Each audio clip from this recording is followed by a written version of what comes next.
Exactly. This is a spot where Death and Taxes just has a lot of things that naturally answer a Merit Lage token very well. It plays Caracas, it has Flicker Wisp, and it doesn't pay any life for its lands and has ways to gain life, so it can just take a hit from a Merit Lage sometimes and crack back to kill the Golgari Depths player. Duress hits an Aether Vial. It fortunately does hit here. So Gaieski's hand is going to be, well, there's the Caracas you mentioned. Caracas, Plains, Mother of Runes, Stoneforge Mystic, Palace Jailer, and then I believe there's Sanctum Prelate is the last card? Yes. So and these are all cards that we see are going to play against the Merit Lage. We're going to see Gaieski able to just stick a creature via Mother of Runes, protect it, apply pressure, and then even has Palace Jailer to take down a Merit Lage. Yeah, and I want to go back to what you were saying, where a lot of times it's weird to think that a mono-white deck has the most interaction against combo, but it really does. You mentioned Caracas, Flicker Wisp, both as an answer to Merit Lage and as a blocker to Merit Lage. It also gets Rishid Import, Wasteland, Phyrexian Revoker, all these cards that just play against the combo. Yeah, exactly. And this is a situation where Death and Taxes can only interact with a handful of things and is very good at interacting with them. It's good at dealing with lands via Rishad Import, Wasteland, and it's good at dealing with creatures. And this is a land creature combo deck. All right, so Mother of Runes was cast. Matthew Dilks, turn 2, goes for 8 Abrupt Decay to get Mom off the board. Rishid Import into Stoneforge Mystic for Gaieski. He has this Caracas, but he's waiting to expose that one until the Merit Lage is actually made because of crop rotations and wastelands out of Dilks' deck. Exactly. You just want to play a little bit more defensively, not ever give Dilks the chance to deal with this Caracas proactively. The find was Umezawa's Jite. And though Dilks is a combo deck, his deck actually has a lot of X1s. If a Jite gets counters on it, it can be pretty relevant here. Exactly. There's also the point where it just can put you above 20 life, which means you can take one, take exactly. a hit. You take a hit from the Merit Lage, and then you can deal with the Merit Lage at sorcery speed. Yeah, and I think of somehow in that whole list of cards we talked about the answers Merit Lage, we left Swords to Plowshares off it, but hey, that's another answer. So that technically plays 20 life is a lot of life to give your opponent. When you are a fair creature deck, that's a lot. That's several turns. Ethan, without a different land, does end up putting Caracas onto the board here. Casts Aether Vial off that port. It looks like Dilks is going to copy Rishid Import, I believe, with the Thespians stage. And this is actually fantastic for Dilks, where he can set up a situation and go, say, tap your Caracas. Oh, yeah, you can tap the... So if there's a Hex Mage in a Depths, you can tap the Caracas, then make the 20/20, then go to work. Exactly. And now Dilks has another copy of Thespian stage, which is just another combo piece. So you could say, tap the Caracas, and then have your other Thespian stage copy the Depths. I love it when people do things like port out a Death and Taxes deck. It just feels like so much justice. Oh, yeah. Oh, yeah. You just go, oh, is this a problem? Is this what you've been doing to people all weekend? Oh, this is nice. I could get used to this. Speaking of a problem, Stoneforge Mystic found Umezawa's Jite, but that's because Ethan already had the Batter Skull in hand, and end step, Stoneforge Mystic puts it into play. And this is one of the fastest just forms of pressure that the Death and Taxes deck has available to it. This is going to end the game much quicker than most things that Gaieski has available. Now there is a Germ token. There we go. Getting that Alex Bastecki token out. The Batter Skull crashes in for 4. And Dilks porting the port on upkeep. Ethan, no more lands. He actually does have some cards that he'd love to cast here. Sanctum Prelate, Recruiter of the Guard, was picked up that turn. If he doesn't draw a land, he'll have to wait until that Vial's at 3 before making any of those cards. Very heads-up porting from Dilks on this. He knows what Gaieski has in his hand and is saying, you know, I'll bet you'll blank, and getting rewarded for that. Is there a number you feel like Sanctum Prelate is supposed to be on in this matchup? It's likely going to be 1. That turns off crop rotation, the hand disruption, some of the removal, hurt Sylvan Safekeeper. More development for Gaieski. Gets the Umezawa's Jite onto the board and the Aether Vial up to 2.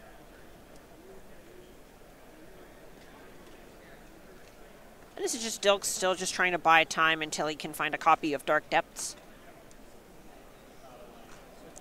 Now, if you set a Sanctum Prelate on 1, that would turn off your own Swords to Plowshares. That's true. That is not the answer you're generally trying to fight for, but Gaieski finding this copy of Wasteland is pretty huge here. Right, so now he has Wasteland to go with Rishadan Port.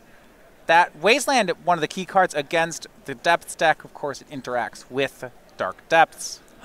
Dilks just drew a crop rotation. Okay, so we have a crop rotation. That means any of these lands could turn into Dark Depths. You can sometimes actually get around this by using Rishadan Port to tap the Wasteland. Yes, and you can see Dilks kind of trying to add things up and go, okay, I have this, this costs this much mana, and if I do this now, how does that line up? Yeah, Wasteland's ability there is a tap sacrifice ability, so if it's tapped, it can't destroy another land. And he has to be careful with this, because this Vial, if it gets up to 4, this Palace Jailer is just going to be able to threaten the Merit Lage.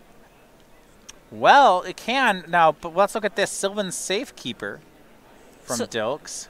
Sylvan Safekeeper is very strong, but not in the face of Umezawa's GT. Right, and that's kind of what we're talking about with these X1s in the Golgari deck. Actually, you know, do care about a GT. Exactly. You know, how many lands are you going to sacrifice to protect the Safekeeper when you need to sacrifice 2 lands and spend 2 other mana for your combo?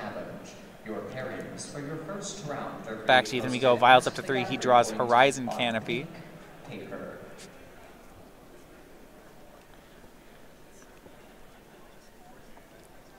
And Aether Vial on 3. We have some options. Sanctum Prelate, Recruiter of the Guard. It's going to be the Prelate. Uno. And I like how that plays out where you tap the Vial, and once he says, I'm tapping Aether Vial. If Dilks wanted to crop rotate, that was his last opportunity. Once the Prelate's in play, it's already in play with the number on it. There's no, you say 1, in response, I crop rotate. Exactly. We see this trick out of the Humans deck in Modern time and time again with Meddling Mage. Tap 2 in response to your fetch.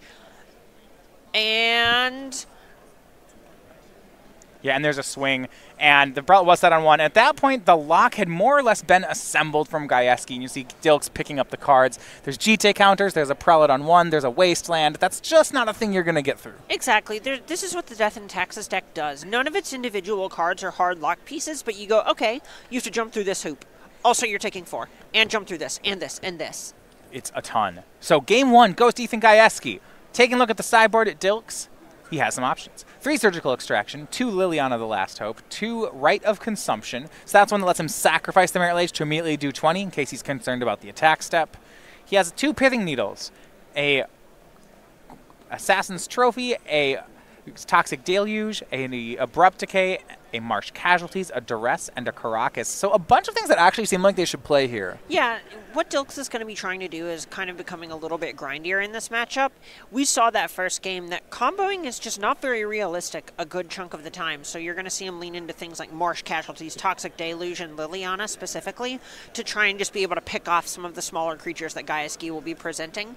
And then we're going to see Assassin's Trophy, Pithing Needle, etc. to try to knock off Ethan Gaieski's lock pieces.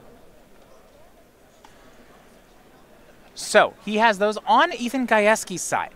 Surgical Extraction, Containment Priest, a 2nd Sanctum Prelate, a Karn Scion of Urza, 2 Paths to Exile, 2 Chalice of the Void, 2 Rest in Peace, 2 Council's Judgment, a Pithing Needle, an Aethersworn Canist, and a Leonin Relic Warder.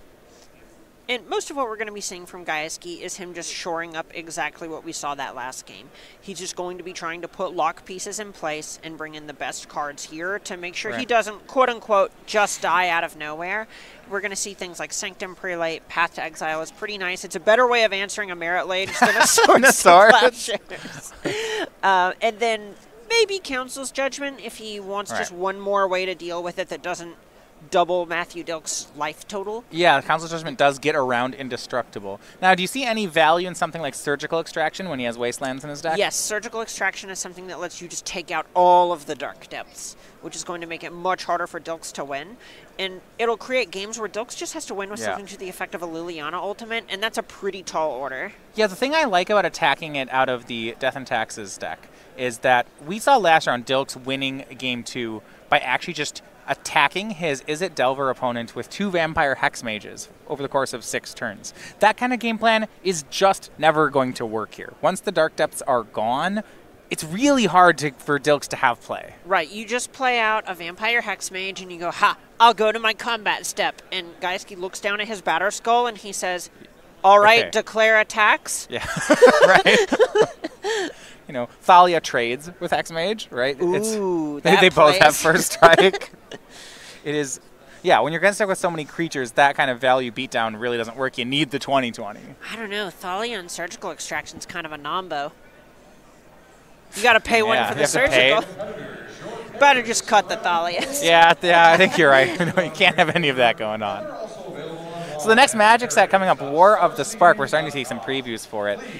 That's because it is available for order. Now, it's not going to ship until Friday, May 3rd. That's the earliest we're allowed to ship the product, but you can put in an order right now at starcitygames.com/war and pre-order that today. Make sure you get a copy. It feels like sets are just coming out so fast. We've seen some things about War of the Spark. We've seen a couple of previews from Modern Horizons now.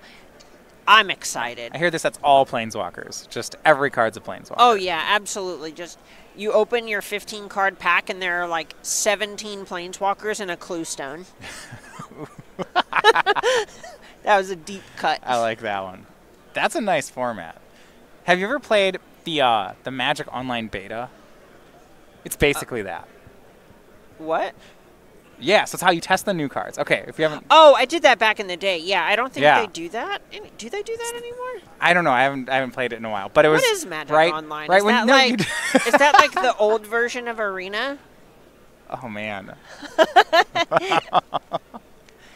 I did that for Kaladesh and a No, Was it it- wasn't a Monkhead. A Monkhead, I think, was the first set they didn't do it on the beta. So for those of you who never had the pleasure of being in the beta, how it would work is you would draft the set, but the packs would be all the cards from the new set with a bunch of old Magic cards that had really weird rules because they wanted to try to catch interaction, plus like a bunch of obelisks and tri-lands and just things to make your mana perfect.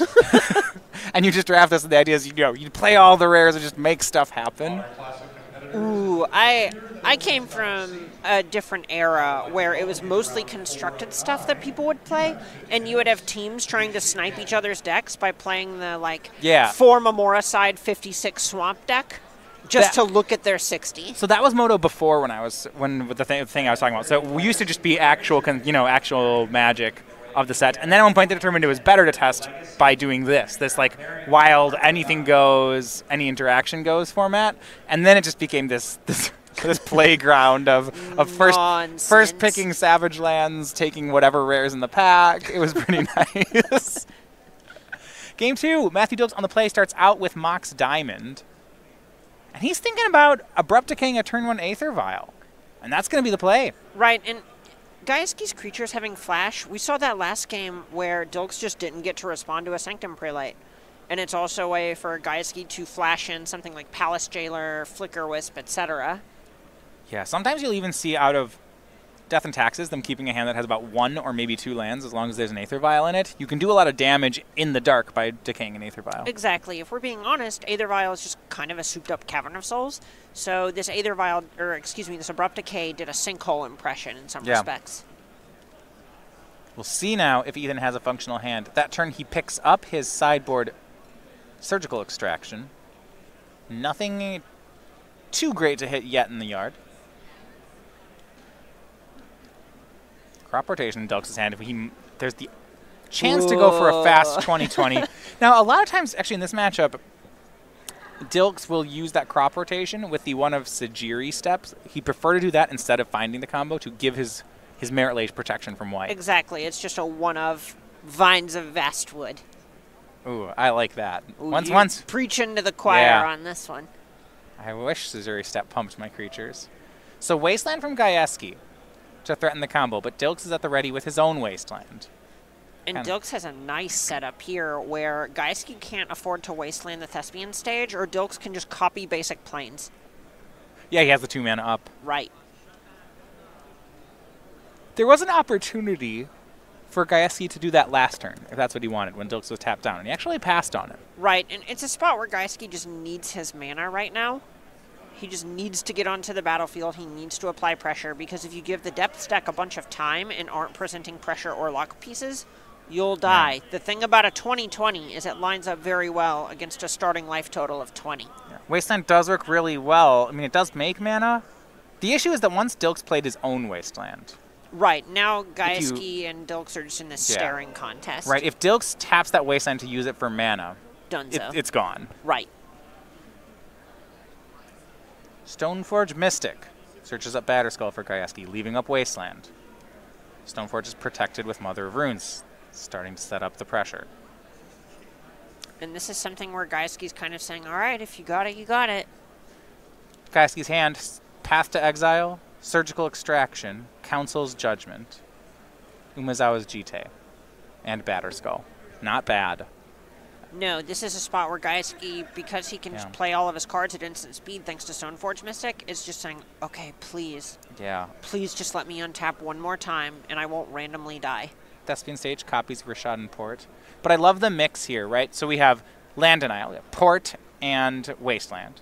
You have Pressure with that Batterskull and Jite in the hand. 2 removal spells, Path and Council's Judgment, and then 1 Graveyard Hate card with Surgical. It has all the bases covered. Exactly, and this actually opens Gaieski up to a nice line where he could Wasteland Thespian Stage, which would make Dilks crop rotation in response if he wanted to try and just trade it for the Wasteland instead of losing a land of development. And then, in response to that, Gaieski could Surgical the Thespian Stage. Some game ones, Daryl Ayers and Edgar Magalhaes both picking up the win. And let's look at what's going on here. So Gaieski shoots off Wasteland, and in response, Dilks will crop rotate away that Thespian Stage. Right, and Gaieski's just valuing the Surgical Extraction so highly on it, hitting exactly Dark Depths.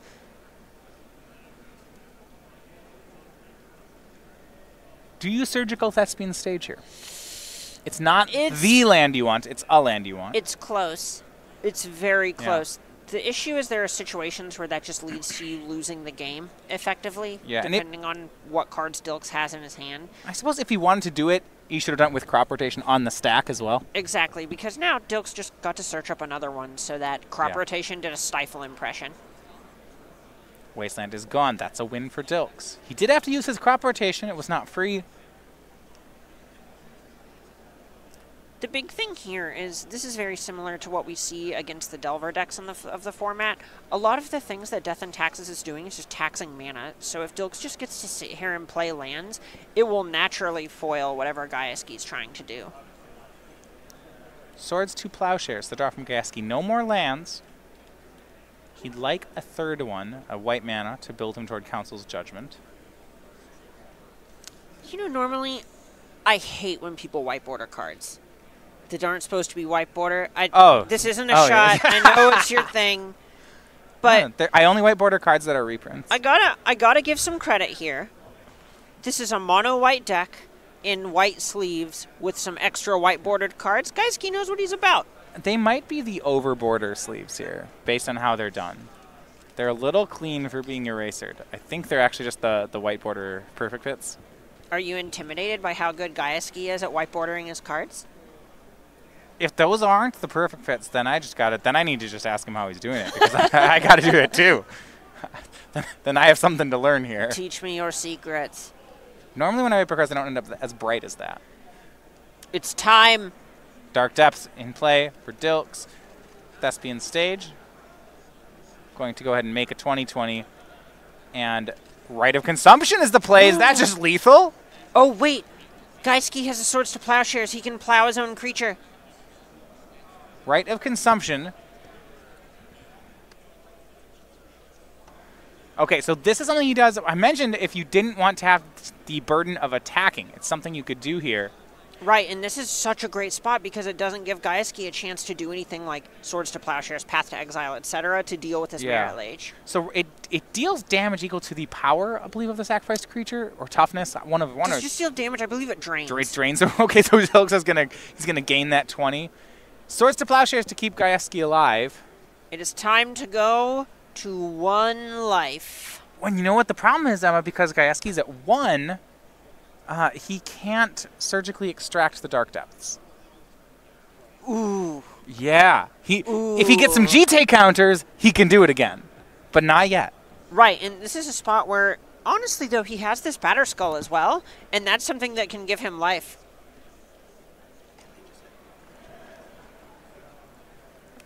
So yeah, and he has to do it up to 39 thanks to that right of consumption.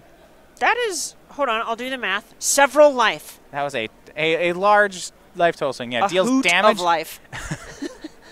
The damage equals the sacrifice creature's power, and then he gained life equal to the damage dealt that way. So yeah, Matthew gains 20. Ethan took 20.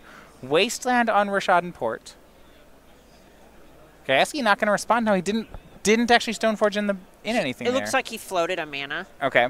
And then here's Batter Skull. Batter Skull onto a Germ token. This will give him the life points to use Surgical Extraction. This game is not over. No, absolutely not. You know, that was a big, big turn from Dilks, but that's kind of the thing you have to sometimes just shrug and say, well, this is good enough or it isn't. And that Swords to Plowshares meant that it wasn't. You know, when you're playing a combo deck where a lot of your cards just don't do a whole lot on your own, you end up in situations where there are two modes. There's crossing the finish line, and there's not crossing the finish line. And Sylvan's Safekeeper is one of the cards remaining in Dilks' hand, but Sylvan's Safekeeper can only target creatures you control to give them Shroud. So he couldn't actually, even if he had played it to wait or something, he couldn't have given that Mother of Rune's Shroud. Exactly.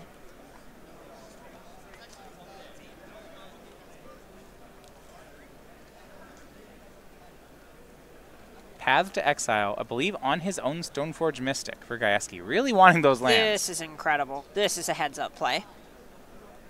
Well, if you're planning on surgically extracting the Dark Depths, there's not much left to use Path on. No, exactly. This is a spot where he also just has it covered with another Swords to Plowshares in his hand. Right, he still has that one.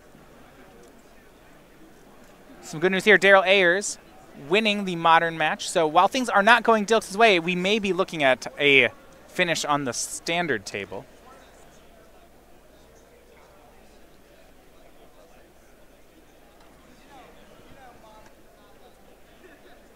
Well, the Surgical's happening, and this is really Okay. bad for Dilks.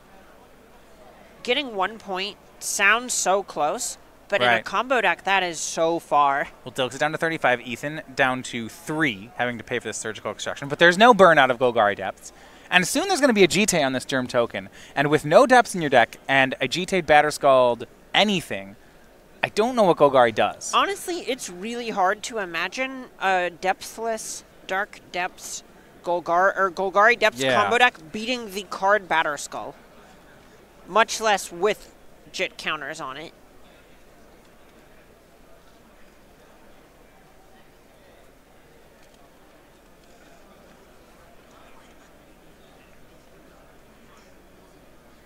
Yeah, Dark Depths are gone. Liliana the Last Hope was one of the ways you mentioned that he can fight, but in the face of this Batterskull, I'm not sure that's going to play either.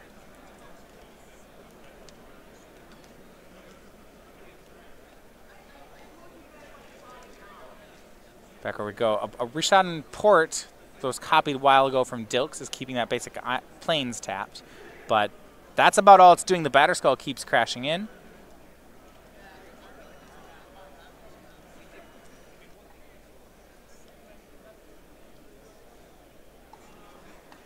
Yeah, 7 goes Ethan.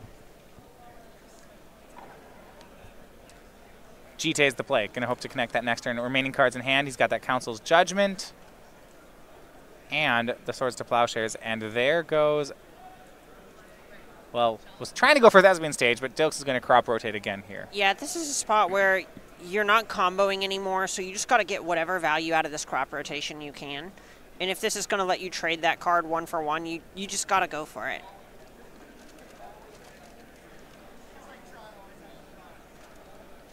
I mean, it looks like Dilks, he doesn't have a combo anymore, so he's actually going to crop rotate into a Wasteland. And this is, from Gaieski's side, this is when you know That things are going well. Yeah. When you have 3 basic planes and the best thing in your opponent's entire land combo deck that they can get is a Wasteland, you kind of have an idea that you're in a pretty good spot. All around a tough spot for Dilks. Now his team, as I mentioned before, is up in a match and leading in the 3rd match. Here is his best remaining card, Liliana the Last Hope. Okay, this is theoretically a way for Dilks to end up getting back in this game. He pluses it to shrink the germ. So right now it is a 2-3. It's not going to remove the Liliana this turn. It'll need 2 attacks to do it. Right, and if Dilks can just find a way to protect this Liliana for a few turns, maybe destroy this Batter Skull with something like an Assassin's Trophy, then this Liliana is one of the ways that he could get back in. Yeah, and I mean, he's probably need another one. So Council's Judgment takes care of it. Dilks knew about the Council's Judgment from long ago. Right, you just have to make these kind of plays because without another hand disrupting spell, that Council's Judgment is going to trade for something. It's hard to give him, I think, another card that Dilks would pull the trigger on, or that Ethan would use to, other than Liliana. Like, what else would you use Council's Judgment on? Exactly, and Duress is one of the cards that it's very likely Dilks just looked to shave out of his deck.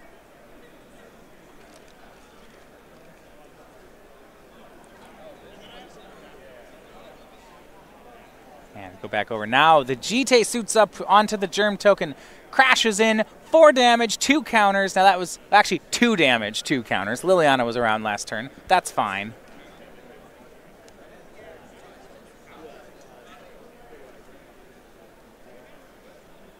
And they keep attacking in. And you see Ethan just pushing each attack here. Yeah, pump. That's the fast way to deal damage. We're having the life totals will come in soon here. I believe Dilks is somewhere in the teens now. Gaieski saw Dilks drain for 20, and you know what? This drains for 20. He thought it looked good. So you know what? Himself. I want me some of that. Yeah, down to 17 and 21. You see it just keeps switching. A pump again. That's another 8. So Dilks should go down to 9. Gaieski to 29. I liked you draining for 20. What if I drain for 39? Always 1-to-1 up in the feature match. Tap on the Wasteland. 1 more turn here for Dilks, maybe 2. Ooh, Mother of Rune's going to get in the red zone. Attack. And Dilks extends a hand. So 2-0, Ethan Gaieski takes the win on the Legacy table. So some quick 2-0s. We have Legacy going to Ethan Gaieski. We have Modern going to Daryl Ayers, which means it's going to come down to Standard. We're here. You have Edgar Magalhaes versus Kellen Pastore. It's Esper Control and Azorius Aggro. They're currently in Game 2. And actually there's some interesting stuff going on. On Edgar's side, Search for Azcanta, Kaya Orzhov Usurper, and Teferi Hero of Dominaria. A bunch of great cards here. However, Ajani Adversary of Tyrants is in play for Kellen, and that card can be so good in this matchup. That's a big swing. We've seen this a couple of times now where an unanswered Ajani just runs away with the game. Yeah, and it can. Now, this is a lot for it to work through. Council Judgment takes care of the Kaya. The only card in Abe's hand, well, Kellen's hand rather, looks to be, he has 2 cards. 9 and 2 are life totals. This is accurate as Edgar transforms Search for Azcanta. He has Unbreakable Formation and 1 other card. Well, it... And that's, yeah, Vrasta's Contempt is going to do it. Yeah, that's the point where the Esper Control deck, if it goes longer than turn 5 or 6, it's so hard for Azorius to do anything unless it already has something like an Ajani emblem online. It's just so rough if you end up in a spot where the Esper Control deck can have the Kaya's Wrath, and then you just kind of